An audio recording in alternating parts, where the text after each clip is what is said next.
ജീവമൊഴി കാൽവരിനാഥന്റെ സ്നേഹമൊഴി തിരുനിറത്താൽ ജീവനേകും യേശുനാഥന്റെ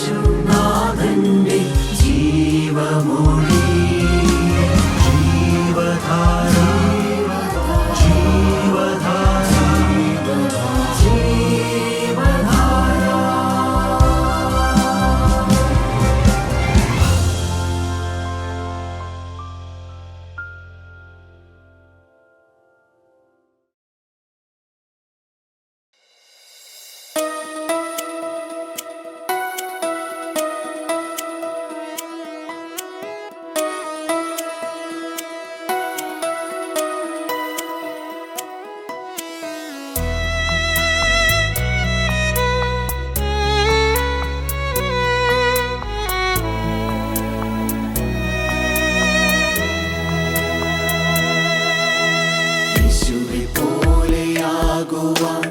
യേശുവിൻ വാക്കു കാക്കുവാൻ യേശുവെ നോക്കി ജീവിപ്പാൻ ഇവയെ കാംക്ഷിക്കുന്നു ഞാൻ.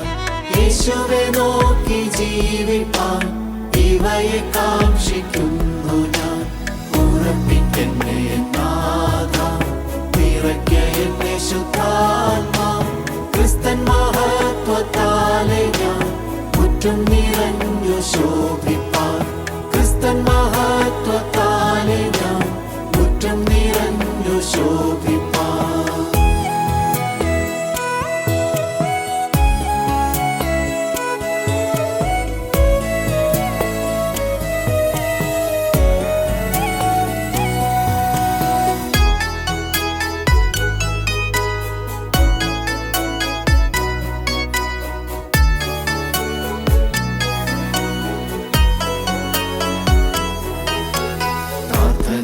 പ്രാർത്ഥനയാലെപ്പോഴും ഞാൻ ജാഗരിച്ചു പോരാടുവാൻ നിന്റെ സഹായം നൽകുക എന്റെ മഹാപുരോഹിത. നിന്റെ സഹായം നൽകുക എന്റെ മഹാപുരോഹിത. ഉറപ്പിക്കെന്നെ നാഥ, നിറയ്ക്ക എന്നെ ശുദ്ധാത്മാ.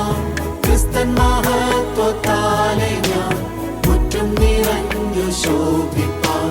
ക്രിസ്തൻ മഹത്വത്താലെ ഞാൻ മുറ്റും നിറഞ്ഞു ശോഭിപ്പാൻ.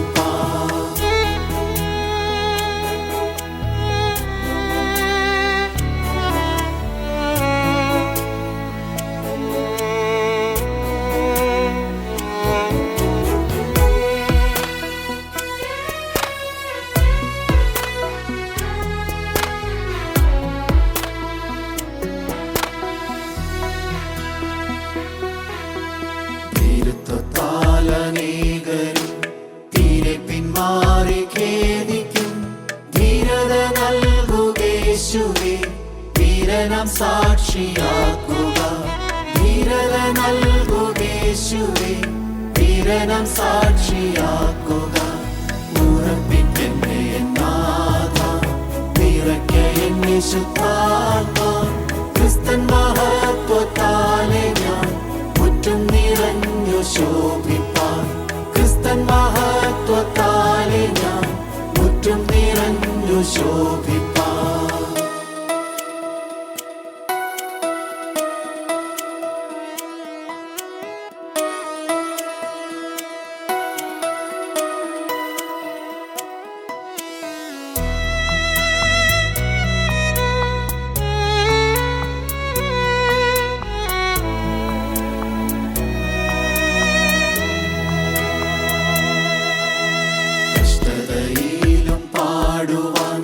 നഷ്ടമതിൽ കൊണ്ടാടുവാൻ ശക്തിയരുൾക നാഥനെ, ഭക്തിയിൽ പൂർണ്ണനാക്കുക. ശക്തിയരുൾക നാഥനെ, ഭക്തിയിൽ പൂർണ്ണനാക്കുക. ഉറപ്പിക്കെന്നെ നാഥ, നിറയ്ക്ക എന്നെ ശുദ്ധാത്മാ. ക്രിസ്തൻ മഹത്വത്താലെ ഞാൻ മുറ്റും നിറഞ്ഞു ശോഭിപ്പാൻ. ക്രിസ്തൻ മഹത്വത്താലെ ഞാൻ മുറ്റും നിറഞ്ഞു ശോഭിപ്പാൻ.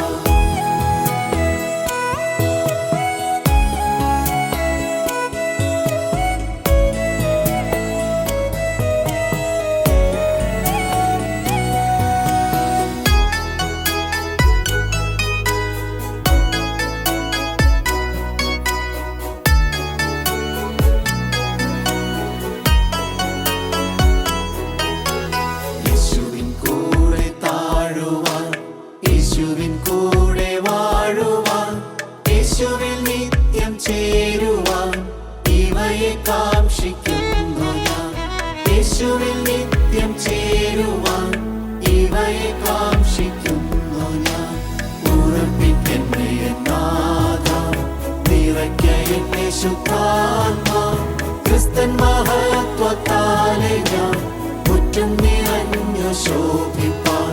ക്രിസ്തൻ മഹത്വത്താലെ ഞാൻ മുറ്റും നിറഞ്ഞു ശോഭിപ്പാൻ. യേശുക്രിസ്തുവിൻ്റെ പരിശുദ്ധമായ നാമം മഹത്വപ്പെടുമാറാകട്ടെ. ദൈവത്തിന് സ്തോത്രം. പ്രിയപ്പെട്ടവരെ, ജീവിതം ഒരു സിയോൻ യാത്രയാവുക, ഒരു സിയോൻ യാത്രയാവുക. അത് നമുക്ക് മനസ്സിലാകുന്നത് സിയോൻ യാത്ര എന്ന് പറയുന്നത് എന്താണെന്ന്. ദൈവരാജ്യത്തിലേക്കുള്ള യാത്രയായി ജീവിതത്തെ കണക്കാക്കുക. സ്വർഗരാജ്യത്തിലെത്താൻ വേണ്ടിയുള്ള ഒരു പ്രയാണമായിട്ട് ജീവിതത്തെ കണക്കാക്കുക. സ്വർഗരാജ്യത്തിലേക്കുള്ള വഴിയിലൂടെ ഒരു യാത്രയായി നമ്മുടെ ജീവിതത്തെ കണക്കാക്കുക. അങ്ങനെ നമ്മുടെ ജീവിതത്തെ ദൈവരാജ്യത്തിലേക്കുള്ള പ്രയാണമായി ദിനംതോറുമുള്ള യാത്രയായി നാം കണക്കാക്കിയാൽ നമുക്ക് ഭയപ്പെടേണ്ട കാര്യമില്ല. ഒന്നിനെക്കുറിച്ചും ഭയപ്പെടേണ്ട കാര്യമില്ല. അബ്രഹാമിൻ്റെ ദൈവവും ഇസ്ഹാക്കിൻ്റെ ദൈവവും യാക്കോബിൻ്റെ ദൈവവുമായ ദൈവം നമ്മുടെ കൂടെ ഇരുന്ന് വഴി നടത്തുമെന്നുള്ളതാണ് സത്യം. ദൈവത്തിൻ്റെ തിരുവചനത്തിലേക്ക് നമുക്കൊന്ന് വരാം. എബ്രായ ലേഖനം 6-ാം അധ്യായം 12-ാമത്തെ വാക്യം നമുക്ക് ആദ്യം വായിക്കാം. അങ്ങനെ നിങ്ങൾ മന്ദതയുള്ളവരാകാതെ വിശ്വാസത്താലും ദീർഘക്ഷമയാലും വാഗ്ദത്തങ്ങളെ അവകാശമാക്കുന്നവരുടെ അനുകാരികളായി തീരും. ക്രിസ്ത്യാനികളായ നിങ്ങൾ മന്ദതയുള്ളവരാകാതെ, മന്ദത എന്ന് പറഞ്ഞാൽ സ്ക്രാപ്പായി പോകാതെ, നിങ്ങൾ അനുഗ്രഹം പ്രാപിക്കുന്നവരായി തീരും. പ്രിയപ്പെട്ടവരെ, ഒരു വലിയ മുന്നറിയിപ്പാണ് ആ വാക്യത്തിലുള്ളത്. അതെങ്ങനെ പ്രാപിക്കാൻ സാധിക്കും എന്നാണ് ഇയ്യോബിന്റെ പുസ്തകത്തിൽ നാം വായിക്കുന്നത്. 22-ാം അധ്യായം 23-ാമത്തെ വാക്യം. സർവശക്തങ്കലേക്ക് തിരിഞ്ഞാൽ നീ അഭിവൃദ്ധി പ്രാപിക്കും, നീതികേട് നിന്റെ കൂടാരങ്ങളിൽ നിന്ന് അകറ്റിക്കളയും. സർവശക്തങ്ങളിലേക്ക് തിരിഞ്ഞാൽ മാത്രമേ നിന്റെ ജീവിതത്തിൽ എന്തെങ്കിലും അനുഗ്രഹമോ അനുഭവമോ ഉണ്ടാവുകയുള്ളൂ. നീതികേട് നിന്റെ ഹൃദയത്തിൽ നിന്നും, നിന്റെ കുടുംബത്തിൽ നിന്നും, നിന്റെ കുടുംബജീവിതത്തിൽ നിന്നും, വ്യക്തി ജീവിതത്തിൽ നിന്നും മാറ്റിക്കളഞ്ഞാൽ മാത്രമേ നീ ആഗ്രഹിക്കുന്ന പോലെയുള്ള ഒരു നല്ല കാലം നിനക്ക് വരികയുള്ളൂ. പ്രിയപ്പെട്ടവരെ, ഈ ഒരു സ്ക്രാപ്പ് എന്നൊരു വാക്ക്, അതിൻ്റെ ഇംഗ്ലീഷിൽ അങ്ങനെയാണ്, beware you became a scrap. ക്രിസ്ത്യാനികളോട് അപ്പോസ്തലൻ പറഞ്ഞു കൊടുത്ത ഒരു വാക്കാണ് അത്, സ്ക്രാപ്പായി പോകുമെന്ന്. ജീവനുള്ള ദൈവം പഴയ നിയമത്തിൽ യിരെമ്യാ പ്രവാചകനെ ഒരു കൊശവന്റെ വീട്ടിലേക്ക് കൊണ്ടുപോയി. കൊശവന്റെ കയ്യിൽ ചീത്തയായി പോയ പാത്രം കൊശവൻ അതിനെ നല്ല പാത്രമായിട്ട് അതിനെ മെടഞ്ഞു.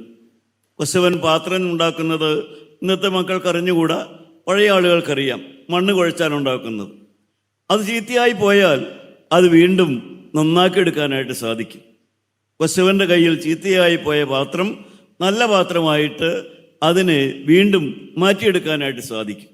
എന്നാൽ നമ്മുടെ നാട്ടിൽ ഒരു കൊല്ലൻ്റെ ആല തുടങ്ങിയെന്ന് വിചാരിക്കുക. ഒരു കൊല്ലൻ്റെ ആല തുടങ്ങി, ഒരു 2 മാസം കഴിഞ്ഞാൽ മതി, അല്ലെങ്കിൽ 3 മാസം കഴിഞ്ഞാൽ മതി, കൊല്ലൻ്റെ ആലയിൽ സ്ക്രാപ്പ് ഉണ്ടാകാൻ തുടങ്ങും. കാരണം അത് ആ ഇരുമ്പ് കൈകാര്യം ചെയ്യുന്ന വസ്തു അത് പ്രയോജനപ്പെടുത്തുകകളെല്ലാം ചെയ്ത് ചൂടാക്കി അടിച്ചു, പിന്നെ ഒന്നുകൂടെ ചൂടാക്കി, പിന്നെ ചൂടാക്കി അടിച്ച്, അങ്ങനെ പലതും ചെയ്തു വരുമ്പോൾ കുറച്ച് സമയം കഴിയുമ്പോൾ കുറച്ച് കഷ്ണങ്ങളൊക്കെ പിന്നെ ഒന്നിനും കൂടുതലാതായിപ്പോവും. അതിനാണ് സ്ക്രാപ്പ് എന്ന് പറയുന്നത്. ഏത് കൊല്ലൻ്റെ ആലയിൽ ചെന്ന് നോക്കിയാലും ഇങ്ങനെ കുറേ സ്ക്രാപ്പുണ്ട്. കൊല്ലൻ്റെ ആലയുടെ പ്രവർത്തനം ഏതാണ്ട് 1 കൊല്ലോ 2 കൊല്ലോ 3 കൊല്ലോ ഒക്കെ ആയി കഴിയുമ്പോൾ ആ സ്ക്രാപ്പ് കൂടിക്കൂടി വരും. കാരണം പ്രയോജനമില്ലാത്തതായ കുറേ സാധനങ്ങൾ ഏത് കൊല്ലൻ്റെ ആലയിലും ബാക്കി വന്നുകൊണ്ടിരിക്കും.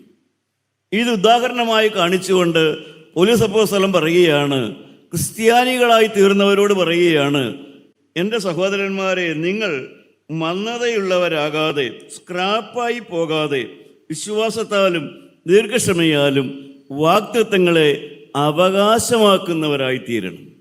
നിങ്ങൾ അനുഗ്രഹം പ്രാപിക്കുന്നവരായിത്തീരണം. പ്രിയപ്പെട്ടവരെ, ക്രൈസ്തവ സഭ ഉണ്ടായിട്ട് 2000-2200 കൊല്ലം കഴിഞ്ഞു. ഒരു കൊല്ലൻ്റെ ആലയിൽ 3 മാസം കൊണ്ടോ 1 കൊല്ലം കൊണ്ടോ സ്ക്രാപ്പ് ഉണ്ടാകുമെങ്കിൽ 2000 കൊല്ലം മുമ്പ് ഉണ്ടായ ക്രൈസ്തവ സഭയിൽ എന്തുമാത്രം സ്ക്രാപ്പ് ഉണ്ടായിട്ടുണ്ടായിരിക്കും. എന്തുമാത്രം പേര് അനുഗ്രഹം പ്രാപിക്കാതെ കടന്നുപോയി കാണും. എന്തുമാത്രം പേര് പ്രിയപ്പെട്ടവരെ ഒരു നന്മയും പ്രാപിക്കാതെ കടന്നുപോയി കാണും. എത്രയോ പേര് ജീവിതത്തിൽ ഒരു മാറ്റമോ ഒരു സമാധാനമോ യേശുക്രിസ്തുവിനെ അറിയാതെ, യേശുക്രിസ്തു അവരെ അറിയാതെ എത്രയോ പേർ ഈ ലോകത്തിൽ നിന്ന് പോയി കാണും. ഈ ഇത്രയും കൊല്ലത്തിനിടയ്ക്ക്, അല്ല വേണ്ട, നമ്മുടെ ഈ ജീവിത കാലഘട്ടത്തിനിടയ്ക്ക്, നമുക്കറിയാവുന്ന ജീവിത കാലഘട്ടത്തിനിടയ്ക്ക്, നമ്മുടെ കുടുംബങ്ങളിൽ നമ്മുടെ പരിചയത്തിൽ കടന്നുപോയതിൽ എത്ര പേര് യേശുവിനെ അറിഞ്ഞിട്ട് ഈ ലോകത്തിൽ നിന്ന് കടന്നുപോയി? മരിച്ചവരെല്ലാവരും ശരണത്തിലാണോ മരിച്ചത്? കടന്നുപോയവരെല്ലാവരും ഒരു വിശുദ്ധ ദൈവം നയിച്ചിട്ടാണോ കടന്നുപോയത്? കടന്നുപോയവരെല്ലാവരും അവരുടെ പാപമെല്ലാം ഏറ്റുപറഞ്ഞിട്ടാണോ കടന്നുപോയത്? പ്രിയപ്പെട്ടവരെ, നാം ഒരുമിച്ച് അവരോട് യാത്ര ചെയ്ത് സെമിത്തേരിയിൽ കൊണ്ടുപോയി അടക്കിയ എല്ലാവരും ശരണത്താലേ നിൻ കൃപയിൽ മരണമടഞ്ഞവരായിട്ടാണോ പോയത്? അവർക്ക് എന്തെങ്കിലും ലഭിക്കുമോ? പ്രിയപ്പെട്ടവരെ, നാം ചിന്തിക്കണ്ടേ? അപ്പോസ്തലൻ ഓർപ്പിക്കുകയാണ്, അങ്ങനെയുള്ളതായൊരു അവസ്ഥ നിങ്ങൾക്ക് ഉണ്ടാകരുത്, നിങ്ങൾക്കങ്ങനെ സംഭവിക്കരുത്. മരണം വരും. പ്രിയപ്പെട്ടവരെ, നിങ്ങൾ ഈ ഭൂമിയിൽ നിന്ന് പോകുമ്പോൾ എല്ലാ കാലവും എല്ലാ ദിവസവും ജീവനുള്ള ദൈവം ഈ ഭൂമിയിൽ നിന്ന് കുറേ പേരെ വിളിച്ചു മാറ്റുന്നുണ്ട്. എല്ലാ ദിവസവും നടന്നുകൊണ്ടിരിക്കുക അതൊക്കെ. അത് എല്ലാ ദിവസവും ആ പ്രവർത്തനം നടന്നുകൊണ്ടിരിക്കുക. ഈ ഭൂമിയിൽ നിന്ന് കുറേ പേരെ ദൈവം മാറ്റിക്കൊണ്ടിരിക്കുന്നുണ്ട്. അങ്ങനെ മാറ്റിക്കൊണ്ടിരിക്കുന്നതിൽ അതിൽ ക്രിസ്ത്യാനികളുമുണ്ട് പ്രിയപ്പെട്ടവരെ. പക്ഷേ അപ്പോസ്തലൻ ഓർപ്പിക്കുന്നു, ഈ ക്രൈസ്തവരിൽ ചിലരൊക്കെ വെറും സ്ക്രാപ്പായിപ്പോയി.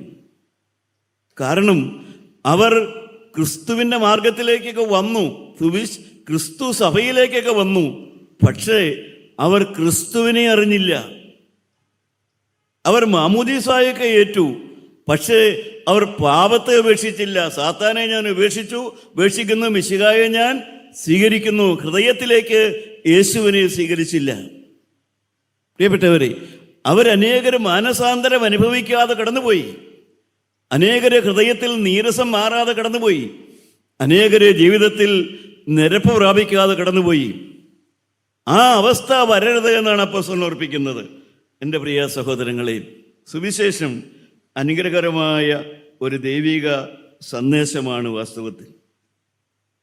തോമസ് അക്വിനാസ് എന്ന് പറയുന്ന ഒരു വിശുദ്ധനുണ്ടായിരുന്നു. അദ്ദേഹം കത്തോലിക്ക സഭയിലെ വിശുദ്ധനായിട്ടാണ് കൂടുതൽ അറിയപ്പെടുന്നത്.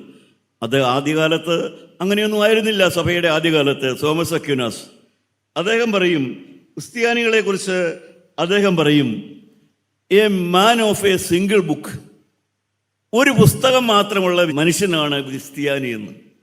ഒരു പുസ്തകം മാത്രമേ ഉള്ളൂ അവനെന്ന്. പണ്ടുകാലത്തെ ക്രിസ്ത്യാനികളായ ആളുകളെ കുറിച്ച് പറയുമായിരുന്നു മാർഗവാസികളെന്ന് പറയുമായിരുന്നു. എന്ന് വെച്ചാൽ ഒരു മാർഗത്തിലൂടെ, ഒരു വഴിയിലൂടെ നടക്കാൻ വന്നവരാണ് അവർ. ആ മാർഗം എന്ന് പറഞ്ഞാൽ ഒരു വ്യക്തിയായിരുന്നു. ഞാൻ തന്നെ വഴിയും സത്യവും ജീവനുമാകുന്നു എന്ന് പറഞ്ഞ ആ യേശുവിൻ്റെ വഴിയിലേക്ക് നടക്കാൻ വേണ്ടി മറ്റ് ജാതികളിൽ നിന്ന് യേശുക്രിസ്തുവാകുന്ന വഴിയിലൂടെ നടക്കാൻ വേണ്ടി തീരുമാനമെടുത്ത് വന്നവനാണ് മാർഗവാസി, അവനാണ് ക്രിസ്ത്യാനി എന്ന് പണ്ടുകാലത്ത് നാം പറയുമായിരുന്നു. തോമസ് അക്വിനാസ് പറയുകയാണ്, ക്രിസ്ത്യാനി എന്ന് പറഞ്ഞാൽ മാൻ വിത്ത് എ സിംഗിൾ ബുക്ക് എന്ന് വെച്ചാൽ ഒരു ക്രിസ്ത്യാനിയുടെ കയ്യിൽ അവൻ്റെ മുന്നോട്ടുള്ള പ്രയാണത്തിൽ അവന് വേണ്ടത് ഒരൊറ്റ പുസ്തകമേ ഉള്ളൂ. ഈ പുസ്തകം മതിയെന്ന്, ഈ ദൈവത്തിൻ്റെ വചനം മതിയെന്ന്. ഈ ദൈവത്തിൻ്റെ വചനമനുസരിച്ചാണ് അവൻ ജീവിക്കുന്നതെന്ന്. ഈ വചനപ്രകാരം ജീവിക്കാനുള്ള ഒരു സമർപ്പണമുള്ളവനാണ് ക്രിസ്ത്യാനി എന്ന്. പ്രിയപ്പെട്ടവരെ, 2005 അമേരിക്കയിൽ നിന്ന് പസഫിക് സമുദ്രം അപ്പുറത്തേക്ക് കടന്നു പോകാനായിട്ട് ഒരു യുവതിയായ സ്ത്രീ ഒറ്റയ്ക്കൊരു പായ്ക്കപ്പലിൽ അപ്പുറത്തേക്ക് കടന്നു പോകാൻ തീരുമാനിച്ചു. ഒരു സാഹസിക പ്രവർത്തനമുള്ള ഒരു യുവതിയായിരുന്നു. പായ്ക്കപ്പലിൽ അപ്പുറത്തേക്ക് പോവുക ഒറ്റയ്ക്ക. അവർ ആ യാത്രയ്ക്ക് വേണ്ട എല്ലാം, ബൈനോക്കുലർ, അതുപോലെ തന്നെ പല ദിശ മാറുന്ന സംഗതികളൊക്കെ അതൊക്കെ എടുത്തു വെച്ചു. അവരതിന് ശേഷം പറഞ്ഞു, കപ്പലിൽ കയറുന്നതിന് മുമ്പ് അവർ പറഞ്ഞു, എനിക്ക് വേണ്ടുന്ന സാധനങ്ങളെല്ലാം ഞാൻ വെച്ചു, ഇനി എനിക്ക് ഒരു സാധനം കൂടെ മാത്രം മതി, എനിക്ക് ഒറ്റ സാധനം കൂടെ മതി. എന്താ വേണ്ടത്? എനിക്കൊരു ബുക്കും കൂടെ മതി എന്ന്. എനിക്കൊരു ബുക്കും കൂടെ മതി. ഏതാണ്ട് 5000 മൈൽ ദൂരമുണ്ട്, വീതിയുണ്ട് വെസവി സമുദ്രത്തിന്. ഈ 5000 മൈൽ പായ്ക്കപ്പലിൽ പോകണമെങ്കിൽ ഏതാനും മാസങ്ങളെടുക്കും, ചിലപ്പോൾ കൊല്ലങ്ങളെടുക്കും. പക്ഷേ അവർ പറയുകയാണ്, എൻ്റെ യാത്രയിൽ എനിക്ക് വേറെ ഒന്നും വേണ്ട, എനിക്ക് ഒരു പുസ്തകം എൻ്റെ കയ്യിലുണ്ടായിരുന്നാൽ മതി. ഏതാണ് ആ പുസ്തകം? വിശുദ്ധ വേദപുസ്തകം, സത്യവേദ പുസ്തകം. ദൈവമക്കളെ, ഈ വചനം നിങ്ങളുടെ കയ്യിലുണ്ടെങ്കിൽ നിങ്ങൾ അനുഗ്രഹിക്കപ്പെടും. ഈ വചനം നിങ്ങൾ എടുത്താൽ നിങ്ങൾ അനുഗ്രഹിക്കപ്പെടും. ഈ വചനം നിങ്ങൾ ഉപേക്ഷിച്ചാൽ ദൈവം നിങ്ങളെ ഉപേക്ഷിക്കും. ഈ വചനത്തെ നിങ്ങൾ മറന്നാൽ ദൈവം നിങ്ങളെ മറക്കും. ഈ വചനത്തെ നിങ്ങൾ മാനിച്ചാൽ ദൈവം നിങ്ങളെ മാനിക്കും. ഈ വചനത്തെ നിങ്ങൾ ഉയർത്തിയാൽ ദൈവം നിങ്ങളെ ഉയർത്തും. ഈ വചനം നിങ്ങൾ ഗ്രഹിച്ചാൽ ദൈവം നിങ്ങളെ ബുദ്ധിയുള്ളവരാക്കും. ഈ വചനം കേൾക്കുന്ന കുഞ്ഞുങ്ങളോട്, പഠിക്കുന്ന കുഞ്ഞുങ്ങളോടും കൂടെ ഞാൻ പറയുകയാണ്, ഈ വചനം നിങ്ങൾ ദിവസേന ഗ്രഹിക്കാൻ തുടങ്ങിയാൽ നിങ്ങളുടെ ബുദ്ധി വർദ്ധിക്കും, നിങ്ങളുടെ ഇൻ്റലിജൻസ് ഷാർപ്പാവും, നിങ്ങളുടെ പരീക്ഷകളിൽ നിങ്ങൾ ജയിക്കാൻ തുടങ്ങും. അതാണ് മാൻ വിത്ത് എ ബുക്ക്. ക്രിസ്ത്യാനിയുടെ പേരതാണ്, മാൻ വിത്ത് എ ബുക്ക്. ഒരു പുസ്തകമുള്ള, എന്ന് വെച്ചാൽ അവൻ്റെ ജീവിതത്തിനൊരു പ്രമാണമുണ്ട്. ഈ വേദപുസ്തകത്തെ മറികടന്ന് അവനൊന്നും പോവില്ല. ഈ വചനത്തിന് വിരുദ്ധമായിട്ട് ഒരു ക്രിസ്ത്യാനി യാതൊന്നും ചെയ്യില്ല. പ്രിയപ്പെട്ടവർ, ഈ വചനത്തിന് വിരുദ്ധമായിട്ട് ഒരു കാര്യവും ഒരു ക്രൈസ്തവന്റെ ജീവിതത്തിൽ ഉണ്ടാവില്ല. അതാണ് അതിൻ്റെ അർത്ഥം. ദൈവത്തിന് നന്ദിയോടെ സ്തോത്രം. പ്രിയപ്പെട്ടവരെ, കാരണം എന്താണ് ഈ വചനത്തിലുള്ളത്? ആ കപ്പലോട്ടക്കാരി ഒറ്റയ്ക്ക് പായ്ക്കപ്പലിൽ 5000 മൈൽ ഈ സമുദ്രത്തിലൂടെ, തിരമാലയുടെ സമുദ്രത്തിലൂടെ പോകുമ്പോൾ ഈ വചനത്തിന്റെ പ്രത്യേകത എന്തായിരുന്നു? നമുക്ക് നോക്കാം. 119 സങ്കീർത്തനം. അവർക്ക് എന്തറിയായിരുന്നു? 105 വാക്യം നോക്കാം. 119 സങ്കീർത്തനം 105 വാക്യം. എന്താണ് ഈ വചനത്തിലുള്ളത്? നിന്റെ വചനം എന്റെ കാലിന് ദീപവും എന്റെ പാതയ്ക്ക് പ്രകാശവുമാകുന്നു. നിന്റെ വചനം എന്റെ കാലിന് ദീപവും എന്റെ പാതയ്ക്ക് പ്രകാശവുമാകുന്നു. പ്രിയപ്പെട്ടവരെ, അതാണ് ഈ വചനം ഉണ്ടെങ്കിൽ അത് കാലിന് ദീപമാണ്. കാലിടറൂല, കാല് അന്യസ്ത്രീകളിലേക്ക് പോകില്ല, കാല് മദ്യഷാപ്പിലേക്ക് പോകില്ല, കാല് മറ്റുള്ളവരുടെ പിടിച്ചു പറിക്കാൻ പോകില്ല. അത് കാലിന് ദീപമാണ്. കാലെങ്ങോട്ടാ പോകേണ്ടത്, കാലെങ്ങോട്ടാ പോകാൻ മേലാത്തത്, ആ കാലെങ്ങോട്ടാണെന്നുള്ളത് പാതയ്ക്ക് ദീപമാണ്. നിന്റെ കാലിന് ദീപവും നിന്റെ പാതയ്ക്ക് പ്രകാശവും കൊടുക്കുന്നതാണ് ദൈവത്തിൻ്റെ വചനമെന്ന്. അതിൻ്റെ 50 വാക്യം നമുക്കൊന്ന് വായിച്ചു നോക്കാം. 119 സങ്കീർത്തനം 50 വാക്യം ഒന്ന് വായിച്ചു നോക്കാം. നിന്റെ വചനം എന്നെ ജീവിപ്പിച്ചിരിക്കുന്നത് എന്റെ കഷ്ടതയിൽ എനിക്ക് ആശ്വാസമാകുന്നു. പ്രിയപ്പെട്ടവരെ, ജീവിതത്തിലെ കഷ്ടതയിൽ എനിക്ക് ആശ്വാസമായി. ഒരു ഹോസ്പിറ്റലിലേക്ക് പോകുമ്പോൾ ഈ വേദപുസ്തകം ഒന്ന് കൊണ്ടുപോകാൻ സാധിച്ചാൽ അത് ബൈസ്റ്റാൻഡറായിട്ടൊക്കെ പോവുകയായിരിക്കും, ചിലപ്പോൾ രോഗിയായിട്ട് പോവുകയായിരിക്കും. ഇതൊന്ന് കൊണ്ടുപോകാൻ സാധിച്ചാൽ എത്ര ആശ്വാസമാണ്. ഈ വേദപുസ്തകം കയ്യിലൊന്നുണ്ടാകുക എത്ര ആശ്വാസമാണ് പ്രിയപ്പെട്ടവരെ. കാരണം അതിൻ്റെ 54 വാക്യം ഒന്ന് വായിച്ച്. 54 വാക്യം. ഞാൻ പരദേശിയായി പാർക്കുന്ന വീട്ടിൽ നിന്റെ ചട്ടങ്ങൾ എന്റെ കീർത്തനമാകുന്നു. ദൈവത്തിന് സ്തോത്രം. പ്രിയപ്പെട്ടവരെ, ഞാൻ പരദേശിയായി പാർക്കുന്ന വീട്ടിൽ യേശുവിൻ്റെ പാട്ടാണ് എൻ്റെ സന്തോഷം. പാട്ടാണ് സന്തോഷം. വചനമാണ് കീർത്തനം. നാവിലൂടെ വചനം ഒഴുകി വരുന്നു. വചനമാണ് കീർത്തനം. 1973 ഈ ഫെലോഷിപ്പ് ആരംഭിക്കുമ്പോൾ പ്രിയപ്പെട്ടവർ, ഇതിടന്ന് പല പെൺകുട്ടികളും ഇവിടെ ഈ കൂട്ടായ്മയിൽ നിന്നൊക്കെ വിവാഹം കഴിച്ചു പോയി. പലരും പല സ്ഥലത്തേക്കൊക്കെ പോയി. ആ ചെന്ന് ചേർന്ന വീട്ടിലെല്ലാം അവർ പാട്ടുപാടുന്നവരായിരുന്നു. ആ കാലത്ത് ഈ കൂട്ടായ്മയിൽ ഉണ്ടായിരുന്ന ആളുകൾ എപ്പോഴും അവരുടെ നാവിൽ പാട്ടായിരുന്നു. സ്തുതിയെന്നും സ്തോത്രമെന്നും ഹല്ലേലൂയ എന്നുമുള്ള പാട്ട് അവരുടെ നാവിൽ എപ്പോഴും ഉണ്ടായിരുന്നു. ആ കാലത്തുണ്ടായിരുന്ന ചിലരുടെ അമ്മായിമ്മമാരൊക്കെ പറഞ്ഞു കേൾക്കാം, മരുമോള് വന്നു അടുക്കളയിൽ പാട്ടും വന്നെന്ന്.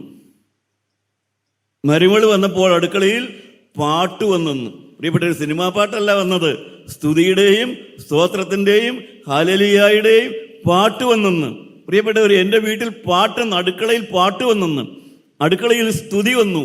കഞ്ഞി കഴുകുമ്പോഴും അരി കഴുകുമ്പോഴും കഞ്ഞി വാർക്കുമ്പോഴും കറിക്കരിയുമ്പോഴും പാട്ടാണ് അവിടെ. പ്രിയപ്പെട്ടവരെ, കാരണം അങ്ങനെ ഒരു കാലമുണ്ടായിരുന്നു. അതാണ് സുവിശേഷം, അതാണ് ദൈവത്തിൻ്റെ വചനത്തിൻ്റെ പ്രത്യേകത. ദൈവത്തിൻ്റെ വചനം പിന്നെയും ഉണ്ട്. ഇബ്രാലേഖനം പറയും അത് അസ്ഥിയെ തുളയ്ക്കുന്നതാണെന്ന്. അത് അസ്ഥിയെ തുളയ്ക്കുന്നതാണ്. പ്രിയപ്പെട്ടവർ, ദൈവത്തിൻ്റെ വചനം നമ്മുടെ ചിന്തകളെയും ഭാവങ്ങളെയും മനോഭാവത്തെയും എല്ലാം വ്യാജം പുറത്തു കൊണ്ടുവരുന്നതാണ്. മനുഷ്യന്റെ ഹൃദയത്തിന്റെ അങ്ങേയറ്റത്ത് കിടക്കുന്ന സകല കൗശലവും സകല സൂത്രവും അത് പുറത്തു കൊണ്ടുവരും. അതാണ് ദൈവ വചനത്തിന്റെ പ്രത്യേകത. മാത്രമല്ല, ഈ വചനം എന്താ ചെയ്യണത്? കർത്താവായ യേശുവിനെ നമ്മുടെ കയ്യിലാക്കി തരുന്നു. നമ്മുടെ കൈ യേശുവിൻ്റെ കയ്യിൽ പിടിപ്പിക്കുന്നു. ആര് പ്രസംഗിച്ചാലും, എൻ്റെ പ്രിയപ്പെട്ടവരെ, പ്രസംഗിക്കുന്നത് ഒരാളെ കുറിച്ചേ ഉള്ളൂ. ആര് പ്രസംഗിച്ചാലും കൊള്ളാം, പ്രസംഗ വിഷയം ഒന്നേ ഉള്ളൂ. കർത്താവായ യേശു ക്രിസ്തു എനിക്ക് വേണ്ടി വന്നു, മരിച്ചു, ഉയർത്തെഴുന്നേറ്റ് ജീവിക്കുന്നു. യേശു അല്ലാതെ മറ്റൊന്നുമില്ല. അതാണ് നമ്മുടെ സഭ നമ്മളെ പഠിപ്പിച്ചത്. എന്താണ് സഭ പഠിപ്പിച്ചത്? എങ്ങനെയാണ് ക്രിസ്ത്യാനിയായി തീരുക? മാമോദീസ മുങ്ങി ക്രിസ്ത്യാനിയായി തീരുന്ന ആ ചരിത്രമല്ല സഭ പഠിപ്പിച്ചതായ മറ്റൊന്നുണ്ട്. എൻ പ്രിയ ചരിതം കേട്ടപ്പോ എന്നിലെരിഞ്ഞനുരാഗി അവനെ ദർശിക്കുമ്പേ ഏറ്റുപറഞ്ഞോൾ ഞാൻ ധന്യ. എന്താണത്? എൻ്റെ പ്രിയന്റെ ചരിത്രം ഞാൻ കേട്ടു. എൻ്റെ പ്രിയനാരാണ്? കർത്താവായ യേശു ക്രിസ്തു. അവൻ്റെ ചരിത്രം ഞാൻ കേട്ടു. അവൻ്റെ ജനനം, അവൻ്റെ പ്രവർത്തനം, അവൻ്റെ കഷ്ടാനുഭവം, അവൻ്റെ കുരിശുമരണം, അവൻ്റെ കുരിശിലെ ശബ്ദങ്ങൾ, അവൻ്റെ പുനരുത്ഥാനത്തിൻ്റെ ശബ്ദങ്ങൾ, അവൻ പരിശുദ്ധാത്മാവിനെ അയച്ചത്, ഇതെല്ലാമാണ് എൻ്റെ പ്രിയന്റെ ചരിതം. എൻ പ്രിയ ചരിതം ഞാൻ കേട്ടു. ദൈവത്തിന് സ്തോത്രം. നമുക്കൊന്നുകൂടെ പാടാം. പാട്ടുകാരെ മുഴുവൻ പാടട്ടെ. എൻ പ്രിയ ചരിതം കേട്ടപ്പോൾ എന്നിലരിഞ്ഞനുരാഗാഗ്നി അവനെ ദർശിക്കും മുൻപേ ഏറ്റുപറഞ്ഞോൾ ഞാൻ ധന്യ.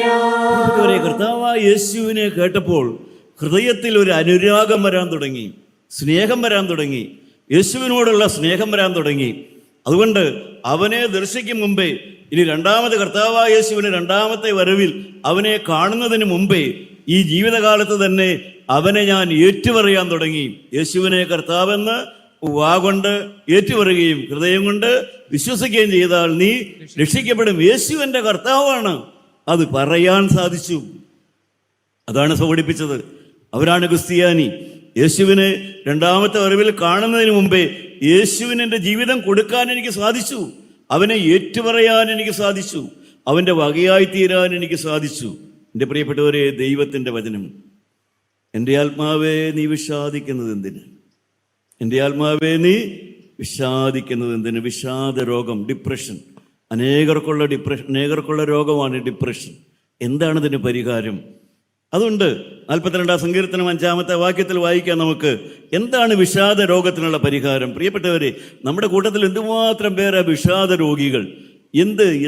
പല കാര്യത്തിലും വിഷാദമാണ്. എങ്ങനെയാണ് വിഷാദം മാറ്റിയെടുക്കുക?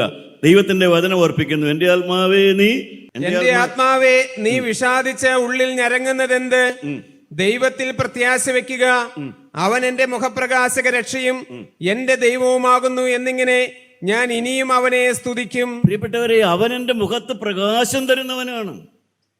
എന്നുവെച്ചാൽ കർത്താവായ യേശു ജീവനുള്ള ദൈവം. നിങ്ങൾ ഈ പുസ്തകത്തിലേക്ക് വരുമ്പോൾ കാണാം, ഈ നല്ലവനായ യേശു, ഉയർത്തെഴുന്നേറ്റ് ജീവിച്ചിരിക്കുന്നവനായ യേശു ഓരോരുത്തർക്കും വേണ്ടി, നിങ്ങളെപ്പോലുള്ളവർക്ക് വേണ്ടി, പട്ടിണിക്കാർക്ക് വേണ്ടി, പാവപ്പെട്ടവർക്ക് വേണ്ടി, രോഗികൾക്ക് വേണ്ടി, പ്രിയപ്പെട്ടവരെ, കുഞ്ഞുങ്ങളില്ലാത്തവർക്ക് വേണ്ടി, പരീക്ഷയിൽ തോറ്റവർക്ക് വേണ്ടി, വിധവയ്ക്ക് വേണ്ടി, ഭർത്താവില്ലാത്തവർക്ക് വേണ്ടി, ഭാര്യ മരിച്ചവർക്ക് വേണ്ടി, ദൈവമക്കളെ, അതുപോലെ പാപിക്ക് വേണ്ടി, മദ്യപാനിക്ക് വേണ്ടി, കൊള്ളരുതാത്തവന് വേണ്ടി, അതേ കൊടുംപാപിക്ക് വേണ്ടി യേശുക്രിസ്തു എന്താണ് ചെയ്തു കൊടുത്തത് എന്ന് നിങ്ങൾ അറിയുമ്പോൾ നിങ്ങളുടെ വിഷാദവും മാറും. ആ ദൈവം നിങ്ങളുടെ പ്രാർത്ഥനയും കേൾക്കും. അവനെ അറിയുമ്പോൾ നിങ്ങളുടെ വിഷാദം മാറിക്കിട്ടുമെന്നാണ് പറയുന്നത്. ദൈവമക്കളെ, ഇതാണ് ഈ വചനത്തിൻ്റെ അനുഗ്രഹം എന്ന് പറയുന്നത്. ദൈവത്തിൻ്റെ വചനത്തിലേക്ക് നിങ്ങൾ വരിക. സുവിശേഷം മാലാഖമാർ വൃന്ദം വന്ന് ആട്ടിടയന്മാരെ അറിയിച്ചു. സർവ്വജനത്തിനും ഉണ്ടാകുവാനുള്ള മഹാസന്തോഷം ഞാൻ നിങ്ങളെ അറിയിക്കുന്നു. സുവിശേഷം ആദ്യം ഒരു മഹാസന്തോഷം എന്നാണ് പറഞ്ഞത്. എന്നാൽ പൗലോസ് അപ്പോസ്തലൻ പിന്നീട് എഴുതി, സുവിശേഷത്തെക്കുറിച്ച് എനിക്ക് ലജ്ജയില്ല. ആദ്യം യഹൂദനും പിന്നെ യവനനും അത് രക്ഷയ്ക്കായി ദൈവ ശക്തിയാകുന്നു. ആദ്യം പറഞ്ഞു അത് വലിയ സന്തോഷമാണെന്ന് മാത്രമേ പറഞ്ഞുള്ളൂ. പ്രിയപ്പെട്ടവരെ, ആ സുവിശേഷം അത് ശക്തിയാണെന്ന് പറഞ്ഞത് പൗലോസ് അപ്പോസ്തലനാണ്. അത് ശക്തിയായി മാറിയതപ്പോഴാണ്. അതാണ് കാൽവരിയിലെ ക്രൂശ് മരണം കഴിഞ്ഞപ്പോൾ.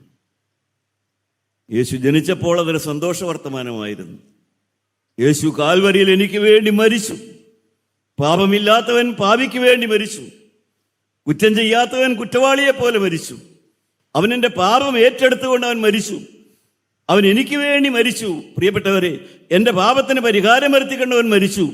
അവൻ 3-ാം നാൾ ഉയർത്തെഴുന്നേറ്റപ്പോൾ എൻ്റെ പാപത്തിന് പരിഹാരം വന്നു എന്ന് എനിക്ക് നല്ല ഉറപ്പായി. പ്രിയപ്പെട്ടവരെ, ആ അനുഭവത്തിലൂടെയാണ് ആദ്യം ഒരു സന്തോഷം മാത്രമായി സുവിശേഷം ഒരു ശക്തിയായി മാറി.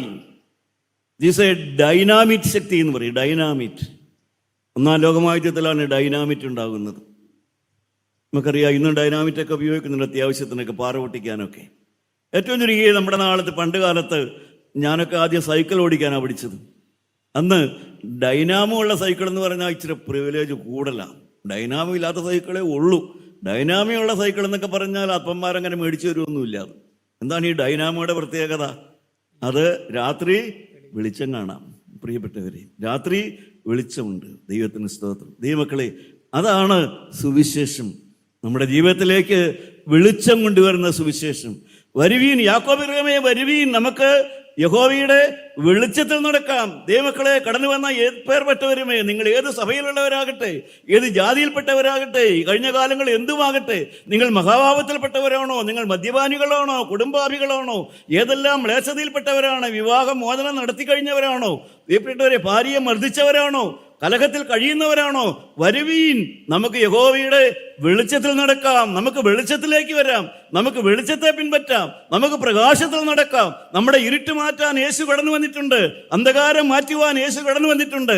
അന്ധകാരത്തിൽ നിന്ന് അത്ഭുത പ്രകാശത്തിലേക്ക് നിങ്ങളെ വിളിക്കുന്നവനാണ് ഈ നസ്രായനായ യേശു.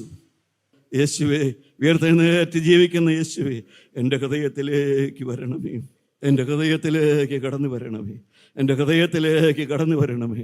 ഹൃദയത്തിൻ്റെ മരവിപ്പങ്ങ് മാറ്റണമേ. ഹൃദയത്തിൻ്റെ അവിശ്വാസം അങ്ങ് മാറ്റണമേ. കർത്താവേ, എൻ്റെ ബലഹീനത അങ്ങ് എടുത്ത് മാറ്റണമേ. എൻ്റെ ഈ പാപത്തോടുള്ള അഭിനിവേശം അങ്ങ് മാറ്റണമേ. കർത്താവേ, കാണുമ്പോൾ തന്നെ ഞാൻ വീണുപോകുന്ന ആ പാപച്ചെളിയിൽ നിന്ന് എന്നെ ഒന്ന് കരകയറ്റണമേ. എൻ്റെ കുടുംബത്തെ ഒന്ന് ഉയർത്തണമേ. എനിക്കൊരു അഭിവൃദ്ധി തരണമേ. സർവശക്തനിലേക്ക് ഞാൻ തിരിയുന്നു കർത്താവേ. ഞാൻ ക്രൂശിലേക്ക് തിരിയുന്നു. എനിക്കൊരു അഭിവൃദ്ധി തരണമേ. ഈ കുഞ്ഞുങ്ങൾക്ക് ബുദ്ധി കൊടുക്കണമേ. ഈ കുഞ്ഞുങ്ങളുടെ പരീക്ഷയിൽ കൃപ കൊടുത്ത് അനുഗ്രഹിക്കണമേ. ഈ ഭവനങ്ങളെ അനുഗ്രഹിക്കണമേ. എല്ലാവരുടെ മേലും കൃപ ഇറങ്ങണമേ. യേശു മൂലം പ്രാർത്ഥിക്കുന്നു. കൃപയോടെ ഉത്തരം തന്നു മാറാകണമേ.